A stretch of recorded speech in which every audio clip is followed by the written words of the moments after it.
السلام عليكم ورحمة الله وبركاته صاحبada ku xidhan kanaalkan hoyga bulshada ku soo dhawaada mowduuceena maanta haddii aad kanaalka ku cusub tahay saaxiib subscribe noo saar sidoo kalena haddaad mowduuca ka heshay like noogu dhufo maamada ku caan baxday boostaajada Rona Model waa hooyo u dhalatay dalka Hindiya isla markaana hooyo saboolaha waxay aad u jeceshahay mar walba ay firaaqo haysato inay haysto Rona ayaa darbi jiif ku ah boostaajada tareenka laga raaco ee dalkaas Hindiya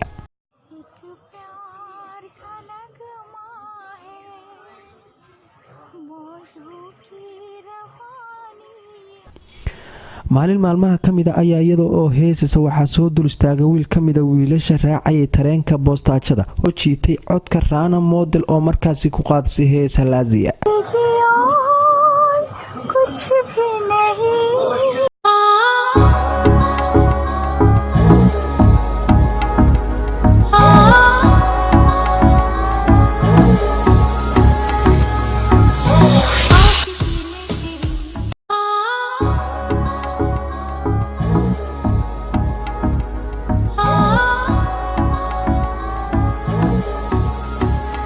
ayaa muuqaal ka duubay waxa uu isticmaalay baraha bulshada sida Instagram, Facebook iyo YouTube. maalmo aan badnayn gudahood ayaa wuxuu ku gaadhay 1 milyan oo qof oo aad ula dhacay codka halaasiga ah ee maamadan. kii muuqaalkan ka duubay ayaa waxa uu soo dhacay fariimo kala duwan oo la doonayo in loo xiriiro Rona kii dambe waxa looga yeedhay xaflado kala duwan oo dalka Hindiya gudihiisa ah.